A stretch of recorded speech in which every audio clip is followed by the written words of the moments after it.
In this series, we'll be building an app that implements a login and sign up flow using the services provided by AWS Amplify. To demonstrate this app, we're going to sign up.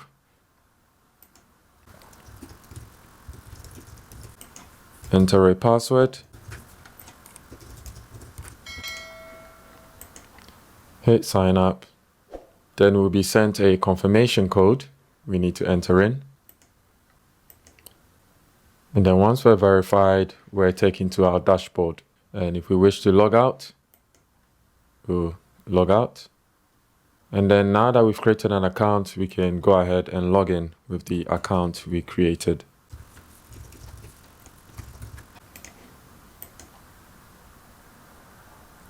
All right, so without further ado, let's get into it.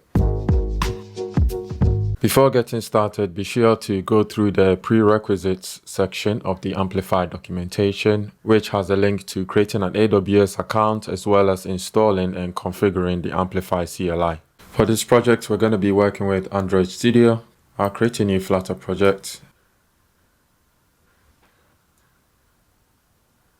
and hit finish. Let's add the relevant dependencies that we need. The first three is related to Amplify, so we need the core package as well as the Auth, Authentication and Analytics. And we need Flutter login to enable us to create that login that I showed in the demo. So let's save this and then we'll update our list of dependencies by running pubget or Flutter pubget in this case. So once that's finished, we need to update the minimum SDK version in our Android project. So I'll go to Android app, build.gradle, and scroll down here where it says min SDK version. I'll set that to 21 to avoid errors when running the app. Then let's go ahead and create an Amplify project by running Amplify init.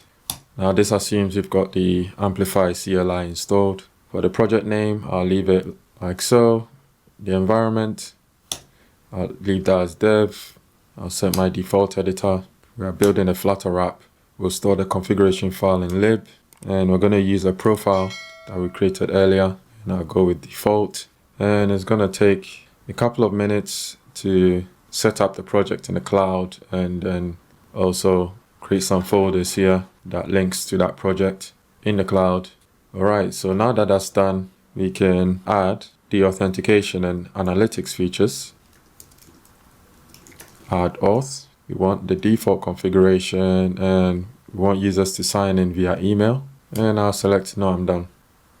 And then we'll set up analytics and we want pinpoint, and I'll leave the resource name as such. And I'll allow this for unauthenticated users and guests. Then I'll run Amplify push to build our local backend resource and provision them in the cloud like it says over here. So we're told that is going to add Auth and Analytics. So we'll hit Y for yes. While that is running, let's proceed to creating our entry screen. So under lib, I'm going to add a Dart file. We'll call this entry.dart. We'll pull in a couple of dependencies, which is our Amplify libraries and of course Flutter. And then we're going to create a stateful widget. We'll call this EntryScreen. And then in our state class, we'll define two fields that we're going to be working with. So the first field is our Amplify instance. And then our second field is a flag called Amplify configured. So when this app starts initially, it's going to be false. Then we're going to override the init state lifecycle method because we will be invoking a method to configure Amplify. And let's create this method here. We'll instantiate Amplify Auth and also we'll instantiate Analytics. And then what we'll do is we'll do amplify.add plugin and we'll add the Auth instantiation and our Analytics as well. And then we'll do amplify.configure, which takes in a configuration map object, which was created when we ran Amplify init. So this one here, Amplify config. Let's import amplify configuration.dart and then we'll reference that here. Also, let's have this in a try catch block because it could error out. And once we've successfully configured Amplify, then we'll do a set state where we'll set Amplify configured to true. And also our Amplify push operation was successful. Okay, over here in our build, we'll be rendering a scaffold with a background color, and the body will be a center widget where the child for now will be a text widget, and then we'll look at the value of Amplify configured. If it's true, we'll say configured. If it's false, we'll say not configured. Okay, so let's try and run this. Now I'll select an emulator and let's run this. All right, I forgot we got the default widgets in our main.dart. So let's get rid of my home page stateful widget, and then let's import our entry.dart file, and we'll use that here. And let's try this again. Okay, so there we go. Amplify has been configured successfully, and I'll change the primary swatch here to deep purple. We are going to work on the login form. Under lib, I'll add a new Dart file and I'll call it login.dart.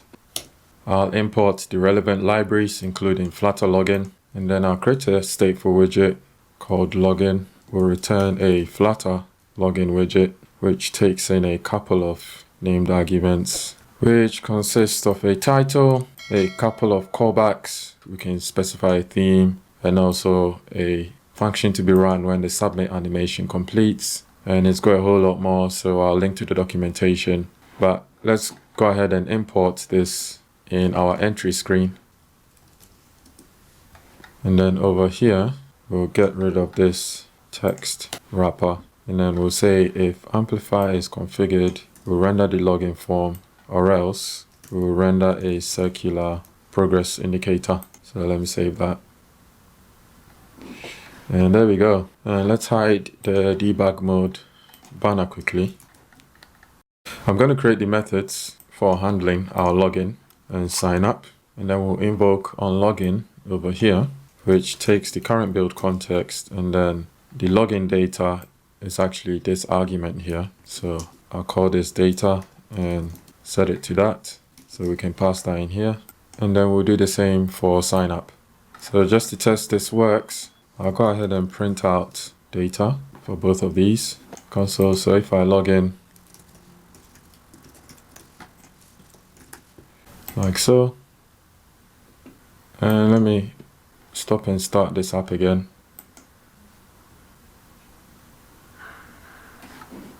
Let's try that again. And I'll put a breakpoint over here. So when we hit that breakpoint, data gives us a login data object containing the name and password we entered in. And I'll just resume. And we've got that here as well. So now to actually log in, well, let's do sign up because we don't have any login credentials yet. So to sign up, I'll start with a try catch block, and the actual errors we get is of type AuthError. Create a variable called res, and here we want to invoke the sign up method on amplify.auth. This takes in the username from our login data object and then the password. And ignore the fact that it looks strange because we have to restart the whole app. Something Flutter login is doing, I think. And before we go any further, let's go and take a look in our Amplify console by running Amplify console in the terminal, which will open the console in the browser. And we want to open the Amplify console. So opening that in the browser gives us this, including a log of our activities. So we want to come to authentication, and then we'll view that in incognito. And this gives us a user pool. This user pool was created for us for managing our authenticated users. What we need to confirm is go under attributes, and then under which standard attributes are required, email has been selected by default.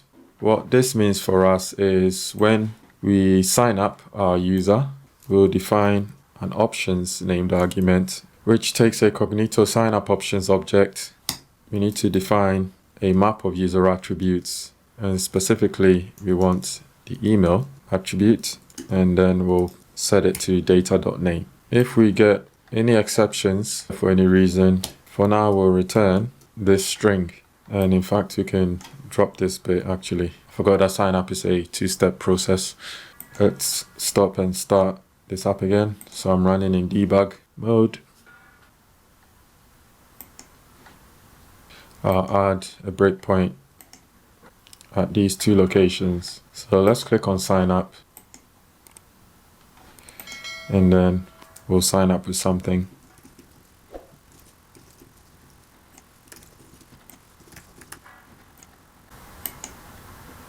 So we're signing up with these credentials, and I'll continue. All right, we got no errors, so that's a good sign. So signing up should add a new user in our user pool. So when we come back here under users and groups and I refresh, we've got our new user added with this email address. And right now the account status is unconfirmed. And when we check our inbox, we're sent this verification code, which will need to create a UI to accept and send back. Then that would confirm our new user. I'm going to do a hot restart so that we can see what the UI looks like when we get an error signing up. So I'll sign up with the same email and I'll move on, and we got an exception, and I'll continue, then I'll continue again, which brings us here.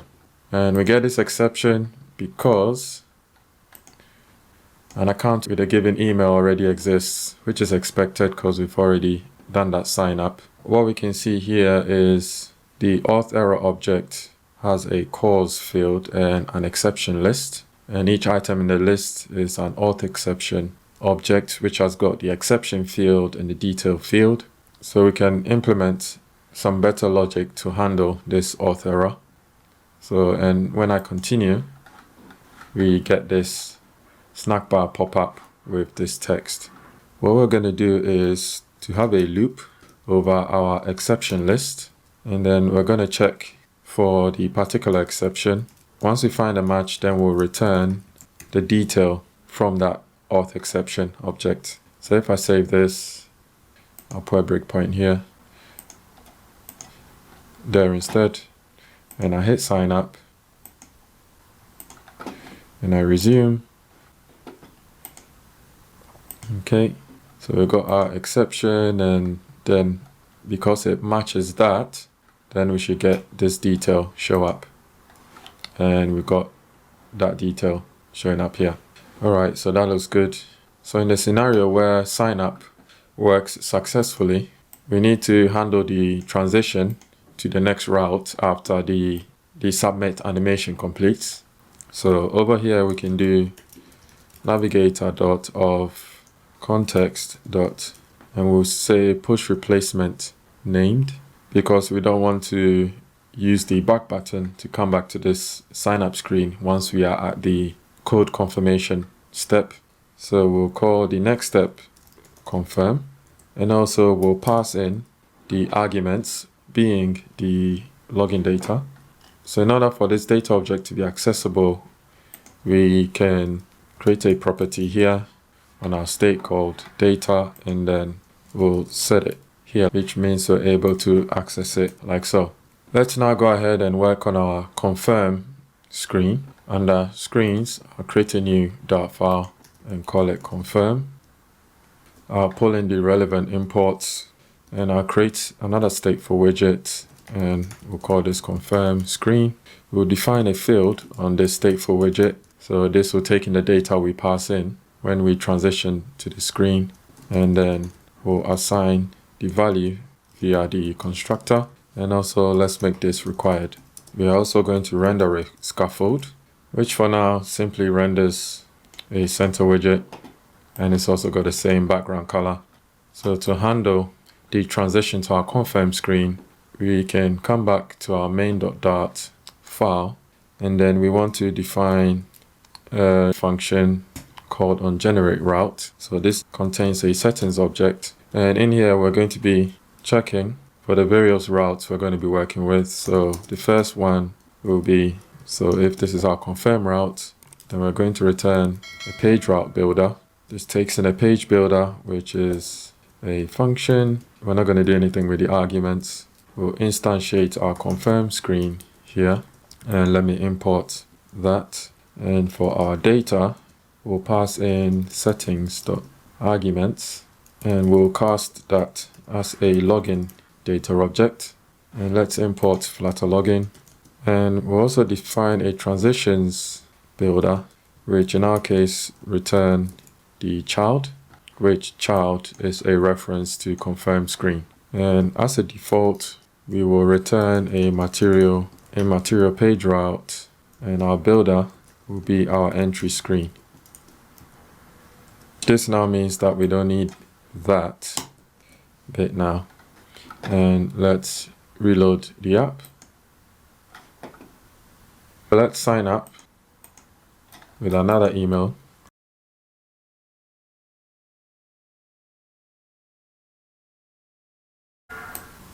And now hit sign up. And then we're now on our confirm screen. So let's work on this a bit more. So here we're going to build a form that would accept the authentication code to confirm the user's email. So I'll create two fields. So the first field is a text editing controller, and the second field will be called is enabled and will be set to false. So this will be used to enable or disable the submit button, just so that we can ensure we're not submitting empty data. And then I'll override the init state lifecycle method, and in here we'll have a check on our controller. This function will be called whenever we interact with our input text field. And what we want to do is we will set the enabled flag based on whether the text field is empty or not. And also we need to make sure to dispose the controller whenever the dispose lifecycle method gets invoked. So when this widget is removed from the screen, at this point we'll be able to use our controller, and it is enabled state properties in our build function. So I'm going to speed this up, but you can always slow this video down to see what I'm entering.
Alright, so there we have it.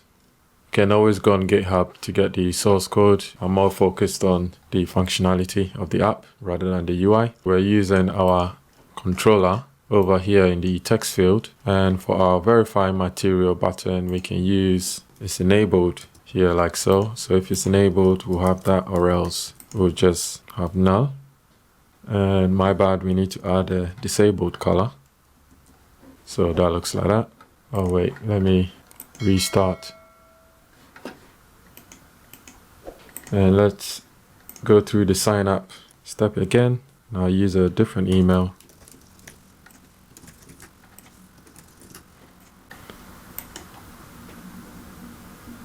Okay, and let's enter in a digit. Okay, so now that's enabled. And when I delete and it's empty, then the verify button is disabled. And we've also got this button to resend the code. Let's continue working on our implementation. So when we click the verify button, we want to invoke a method called verify code. This will take the current build context. This will also take in the data that we passed in to the widget. And then we want text from our input field. So now we'll go and define this method.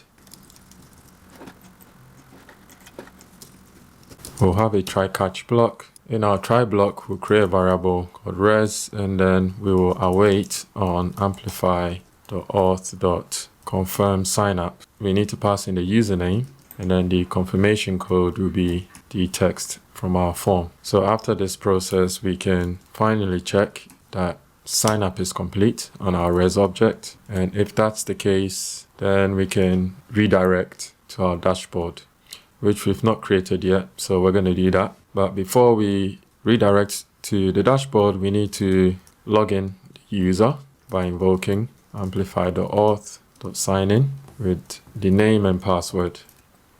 Then we can redirect to the dashboard. And let's go ahead and quickly create this dashboard. So we'll import the usual libraries.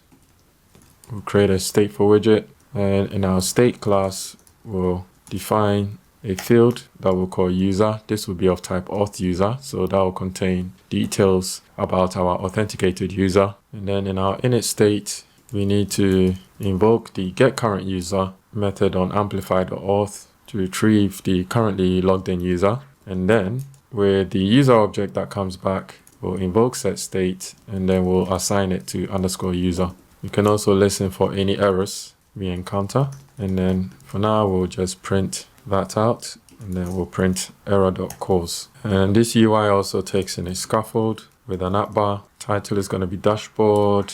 And then for now, the body will be a container widget with a center in a column. And in here, we'll have two checks. So if the user object is null, then we'll render a text widget that says loading, or else we'll render a text widget that says hello with a wave. And to work with this dashboard screen, we'll come back to our main.dart, and we need to add another check for our dashboard. So I'll copy and paste this and change that to dashboard.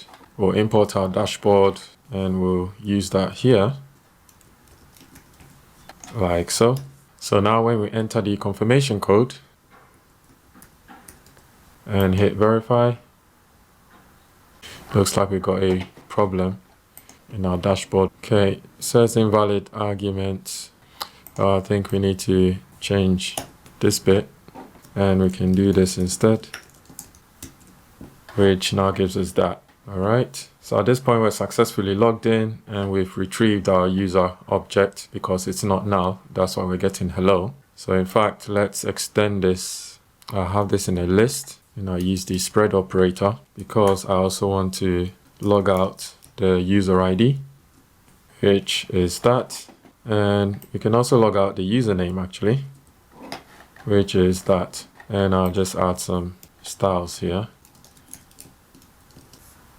And space this out a bit. So now let's look at how we're going to log out, because we're logged in, but right now we can't log out. And so we can do that by defining a list of actions in our app bar. And for now, we just need only one action. So this will be a material button, and the child will be an icon. And then once we press that, we can run amplify.auth.signout. And once we sign out, and we'll go back to the login screen. So if we test this out now, then we get that. And then that brings us here. So we've successfully logged out. So let's try the sign up process again with a different email.